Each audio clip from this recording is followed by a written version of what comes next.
আসসালামু আলাইকুম সবাই কেমন আছো আপুরা? আলহামদুলিল্লাহ আমি ভালো আছি।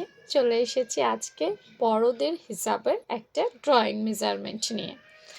হিজাব কিন্তু খুবই গুরুত্বপূর্ণ একটা ড্রেস, তাই না? হ্যাঁ, এটা আমরা অনেকে ওড়না হিসেবেও ব্যবহার করে থাকি।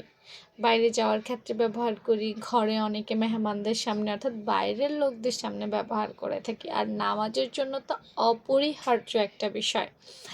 আজকে আমরা যারা বড় আছি তাদের মোটামুটি বড় সাইজের একটা হিজাবের মেজারমেন্ট নিয়ে এসেছি, যেটা পুরো হাতটা একদম ঢাকা থাকবে, সুন্দর হবে। দেখো আপুরা, হিজাবের লং আমি নিয়েছি 38 ইঞ্চি, ঠিক আছে? 38 হচ্ছে একটা হিজাবের লং। আমরা বড় যারা আছি, মনে করো আমরা 5 ফিট 3 4 যারা আছি তাদের জন্য একদম পারফেক্ট 38 লং। এবং পেছনের যে ঘেরের অংশ, আচ্ছা আমরা সবাই হিজাব কাটিং করতে পারি, তো যদি হিজাব কাটিং না পারো তাহলে আমার পেজে হিজাব কাটিং সেলাই দুটোই আছে, অনেক আগে আমি দেখিয়েছি। তোমরা ভিডিও অপশানে যাবা, মানে পেজের নামের উপরে ক্লিক করলে ভেতরে ঢুকে তারপর ভিডিও অপশানে গিয়ে দেখে আসবা। খুব রিসেন্টলি কিন্তু আমি দেখিয়েছি।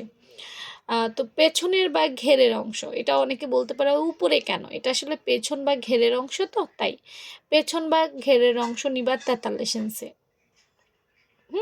এবং বড়দের হিসাবে কিন্তু তোমার যদি 3.5 হাত পানা না হয় তাহলে সেখানে তোমার জোড়া পড়বেই, যেটা দিয়েই বানাও।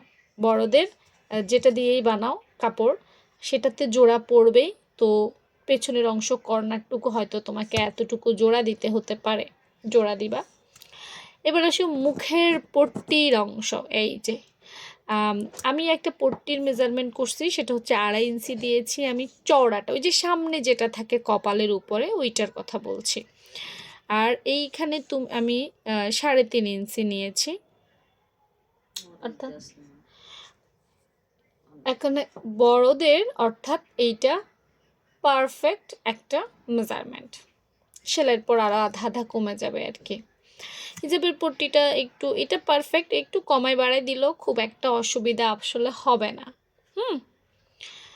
তো যারা এই ধরনের রেডিমেড মেজারমেন্ট চাও তারা আমার পেজটা ফলো রেখো।